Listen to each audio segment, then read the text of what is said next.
Hey guys, so I am back again with another video. This is gonna be my labor and delivery story. I am finally doing it again. I tried to do it not that long ago, and I ended up having to do 2 different parts, and it still wouldn't let me upload. So I'm gonna try to do 2 different parts again, but see if it'll upload from the actual YouTube app. So each part will probably be about like 5 minutes, depending on how I word everything, and if I can get more information in at once, then it'll just be down with faster. So to get on and start with my labor and delivery, my original due date was April 10th, and I went in for my it was my 40-week appointment, but I was still 39 weeks. I think I was 39 weeks and 4 days.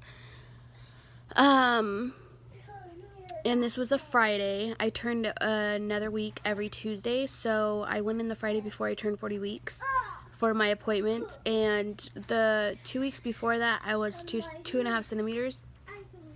So every week I was just getting bummed out that I was still only 2.5 centimeters because I was in so much pain and I literally thought I was about to have him.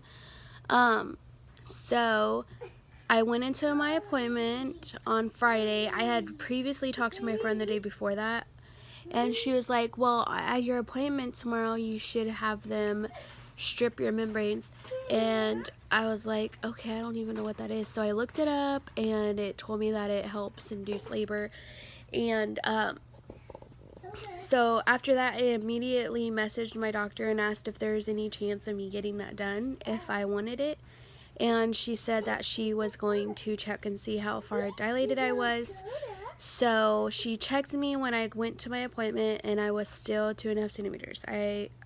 She said I was 3 centimeters, but pretty much still 2.5. So I was close to 3 centimeters then.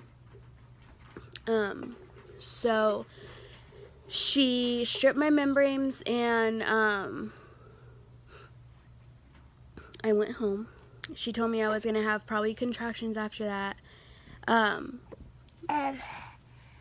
my mom is at work. Okay. I'm trying to make a video. My James at work too. Okay. So I went home, I started having contractions, and just nothing really progressed after that. I just started having contractions like I already was. So after that, I went to bed, and I didn't really get any sleep, but I hadn't been for like the last couple weeks. And the next morning I got up and went to the bathroom, and I called. Okay, I'm trying to make a video. I'm trying to talk.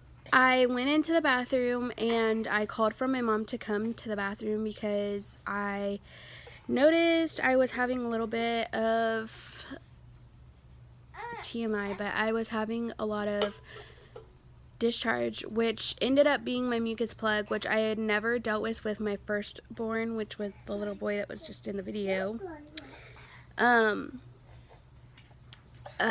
Anyways, I told my mom, I was like, I've never dealt with this before, but I'm going to assume it's my mucus plug, so I need to figure out what I'm going to do about that. And she's like, well, just call the advice line and see what they think you should do. They're probably going to have you come in because it's your mucus plug, and that could be a sign of labor, like active labor starting soon.